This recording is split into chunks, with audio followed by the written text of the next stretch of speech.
America में अभी एक ताजा सर्वे किया गया जो बताता है कि ट्रंप के खिलाफ अभियोग नहीं लाया जा सकता है, ना ही उनके खिलाफ कोई कानूनी एक्शन लिया जा सकता है।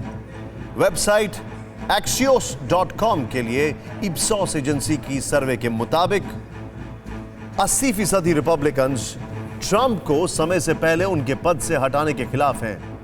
सिर्फ 6% रिपब्लिकन समर्थकों ने कैपिटल हिल घटना से सहमति जताई है। इस सर्वे में जहां 22% रिपब्लिकन ने बुधवार की घटना को तख्ता पलट की कोशिश माना, वहीं डेमोक्रेटिक पार्टी के 74% समर्थकों ने घटना को तख्ता पलट की कोशिश बताया है। डेमोक्रेट समर्थकों के बीच 86% लोगों ने कहा कि ट्रंप को फौरन राष्ट्रपति पद से हटा दिया जाना चाहिए। मतलब रिपब्लिकन पार्टी के सदस्यों और समर्थकों के बीच अभी भी ट्रंप की जरूरत बनी हुई है। सर्वे के नतीजों के आधार पर एक्सपर्ट्स भी कह रहे हैं कि रिपब्लिकन पार्टी असल में ट्रंप की पार्टी बन चुकी है, इसीलिए जो नेता उनसे अपने आप को अलग कर रहे हैं, मुमकिन है उनका राजनीतिक भविष्य खतरे में पड़ जाए।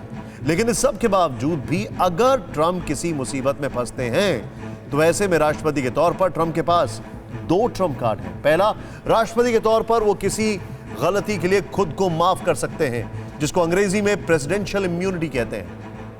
आपको बता दें कि अमेरिकी इतिहास में राष्ट्रपति निक्सन को भी इसी तरह से माफी दी गई थी। दूसरा, अगर माफी नहीं भी मिली तो केस काफी लंबा चलेगा और बहुत मुमकिन है कि ट्रंप कानूनी खामियों का फायदा उठाकर बच जाएं, क्योंकि उनके खिलाफ सीधे और पुख्ता सबूत नहीं हैं जिनसे यह साबित हो पाए कि उन्होंने समर्थकों से सीधे हिंसा करने को कहा हो, और इसका गवाह मिलना भी मुश्किल है। कुल मिलाकर ट्रंप पर अभी महाभियोग का खतरा कम है, क्योंकि महाभियोग के लिए जो बहस होती है उसके लिए कम से कम 23 दिन चाहिए, लेकिन ट्रंप का कुल कार्यकाल इससे भी कम समय का बचा हुआ है। लेकिन सच्चाई यह है कि सोशल मीडिया के जरिए अमेरिका में सरकार चलाने वाले ट्रंप पर सबसे पहले महाभियोग सोशल मीडिया नहीं लगाया। ट्विटर पर ट्रंप रात दिन अपने फैसले सुनाया करते थे, दूसरे मुल्कों के खिलाफ ऑर्डर ट्विटर पर ही जारी करते थे, चाहे वो चीन से दोस्ती हो या दुश्मनी हो, या फिर पाकिस्तान पर क्रोध, या फिर ईरान के खिलाफ इंतकाम। लेकिन जब ट्रंप समर्थकों ने अमेरिकी संसद में कोहराम मचाया तो ट्विटर ने ट्रंप के कुछ ट्वीट्स हटाए और 12 घंटे के लिए उन्हें बैन कर दिया। इसके अलावा फेसबुक ने अमेरिकी राष्ट्रपति ट्रंप को अनिश्चितकाल के लिए प्रतिबंध लगा दिया और इंस्टाग्राम ने डोनाल्ड ट्रंप को अनिश्चितकाल के लिए बैन कर दिया। मतलब सोशल मीडिया ने ट्रंप को सजा सुना दी। लेकिन इस सब के बीच ट्रंप एंड फैमिली का एक वीडियो वायरल हो रहा है, जिसका जिक्र हमने फिक्र की शुरुआत में किया था। दरअसल कहा जा रहा है कि जिस वक्त ट्रंप के हजारों समर्थक अमेरिकी संसद में तांडव कर रहे थे, तब ट्रंप अपने परिवार के साथ इस घटना को लाइव देख रहे थे। इस वीडियो को देखकर कौन नहीं कहेगा कि विश्व का सबसे पुराना लोकतंत्र शर्मसार हो रहा था और राष्ट्रपति खुशियां मना रहा था। 1 मिनट 54 सेकंड के इस वीडियो को ट्रंप के बेटे ने ही शूट किया है। इसमें ट्रंप और उनकी बेटी इवांका अलग अलग टीवी स्क्रीन पर कैपिटल हिल में हो रही हिंसा को देखते नजर आ रहे हैं और बैकग्राउंड में तेज म्यूजिक भी चल रहा है। अब जरा ट्रंप परिवार की भावभंगिमा पर गौर कीजिए। इस वीडियो में ट्रंप और इवांका गंभीर दिख रहे हैं, जबकि उनके बेटे डोनाल्ड ट्रंप जूनियर और उनकी गर्लफ्रेंड किम्बरली और ट्रंप के chief of staff mark meadows खुश नजर आ रहे हैं।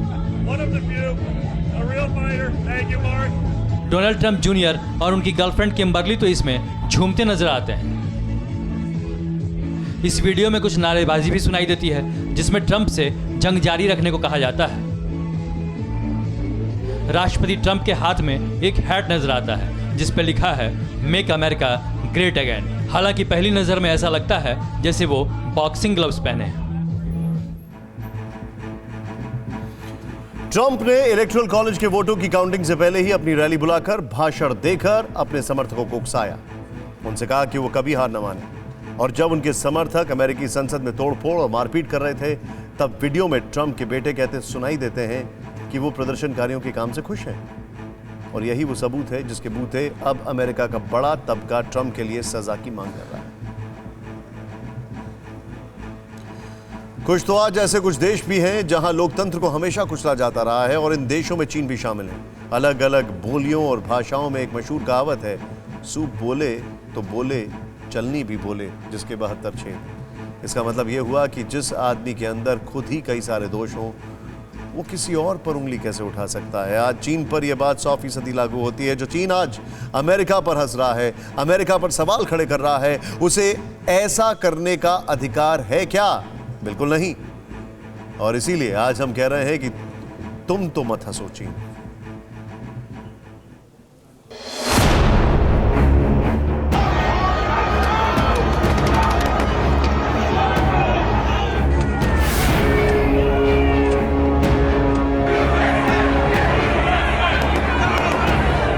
मन ही मन कोई देश भला कैसे हंस सकता है, और देश तो छोड़िए, भला कोई इंसान भी मन ही मन में कैसे हंस सकता है।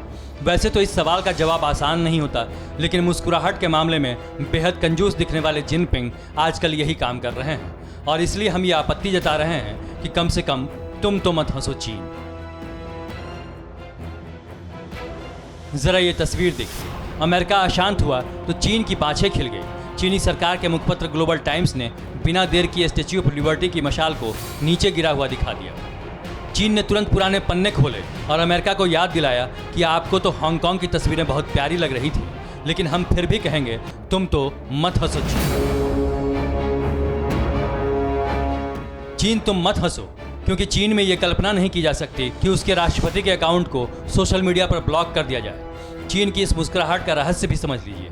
अभी कुछ ही दिन तो हुए, अमेरिकी संसद ने सवाल उठाया कि तिब्बत को अपना धार्मिक गुरु चुनने की प्रक्रिया में चीन टांग क्यों अड़ाता है। अब भला उसी संसद में चीख पुकार मचे तो चीन क्यों न मचल जाए। अमेरिका तो हर साल इंडो पैसिफिक स्ट्रेटजी के नाम से रिपोर्ट भी निकालता है। वर्ष 2019 की इस रिपोर्ट पर ध्यान दीजिए।